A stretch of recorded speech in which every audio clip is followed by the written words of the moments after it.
Good morning. This is Chloe Dawn, sitting in with Giovanni Gallucci and Alexis Parker. And this is the Daily Trend Report. Morning, Chloe. Morning, Alexis. Morning, both. Today, cottage cheese of all things, summer gear that actually keeps you alive in a Texas July, and the one number every platform is now grading you on. Let's go. Cottage cheese crossed 500 million views on TikTok, and grocery stores are running out of it. Out of cottage cheese. Out of cottage cheese. Canadian grocer ran the shortage story. Food Navigator USA called it a category reinvention. The UK spend is up 42% in a single year. That's the second time in a year a TikTok food trend has actually moved retail. Sleepy Girl Mocktail was the first. Right, and the engine underneath this one is protein maxing. Gen Z stopped chasing low fat and started chasing grams of protein per dollar. 24 grams in a single tub for about $3. Cottage cheese wins that math against almost everything in the dairy case. Greek yogurt's been the protein default for a decade. Half the grams, double the sugar. And 10 ingredients you can't pronounce on the back. Cottage cheese is 4. That's the quiet second engine. Clean label by accident, not by reformulation. So what does an operator do with that, Chloe? Most clean label brands don't sell cottage cheese. You don't have to. The opportunity is the co-creator content.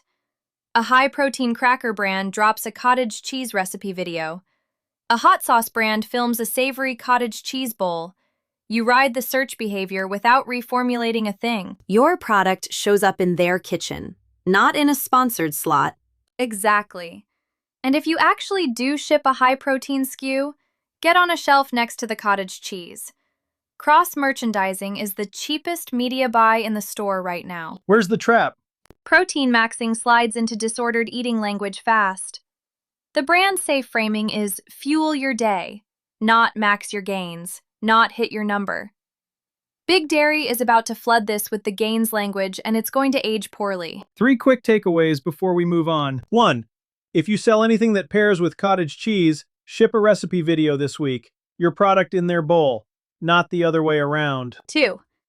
Pitch your category buyer for placement in the dairy aisle end cap, not the snack aisle.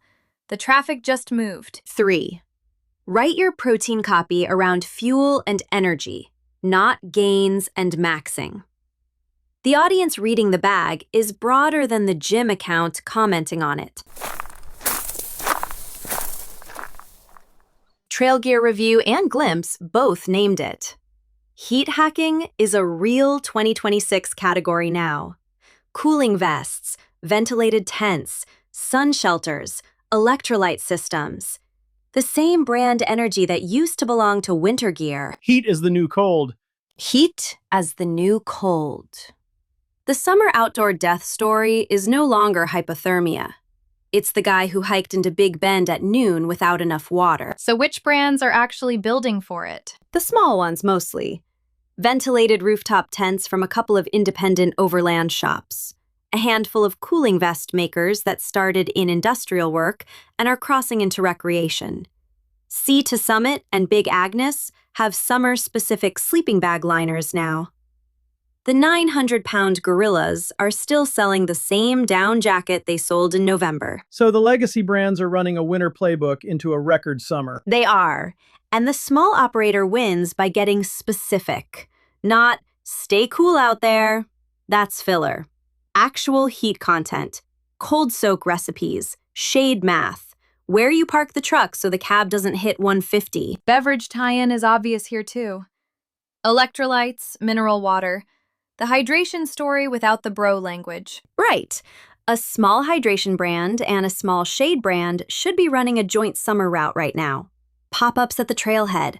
Real content from the parking lot at 2 in the afternoon. And the 80-pound dog laying in the only square of shade. Exactly. That's the photograph that sells gear in 2026. Not the lifestyle render of a couple at golden hour. The dog. The shade. The sweat. Trap to flag. Climate commentary. Stay tactical. Stay on the product. The minute you make it political, half the audience is gone, and the other half wanted gear advice anyway. 3 things from this one. 1. Audit your summer catalog this week. If your hero shot is a fleece in July, you're losing the season to a smaller brand that shot a sun shelter. 2. Co-market with one hydration or one shade brand. Joint route, joint content, split the cost. 3. Write a heat safety carousel that names actual numbers. Quart per hour above 90. Park in the shade. Cab interior at 150. Tactical wins. Filler doesn't. Every major platform converged on the same metric this spring: completion rate, watch through, dwell time. TikTok now wants 70% completion for viral distribution. 2 years ago, that number was 50. So the hook isn't enough anymore. The hook isn't enough anymore.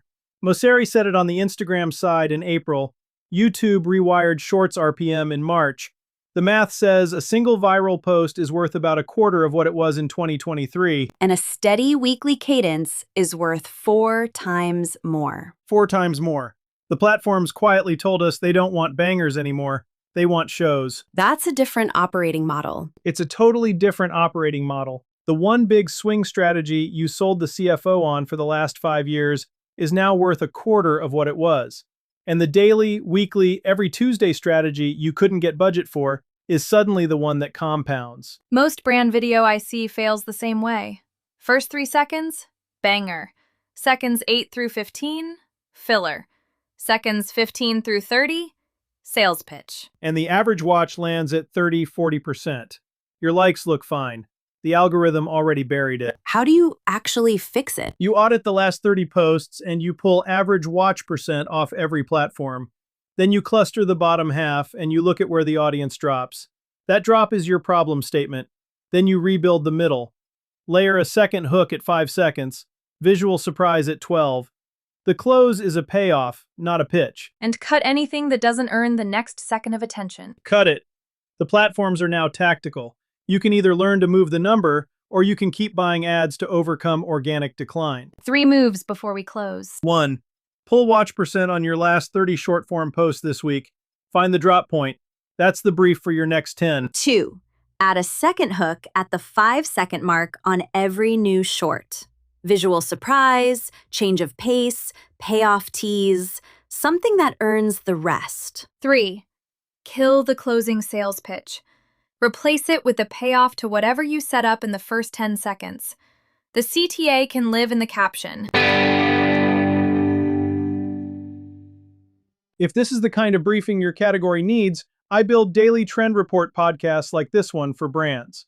15 minutes a day, 3 operator stories, no fluff. Gallucci.net or DM at gallucci.net on Instagram or LinkedIn. Talk tomorrow.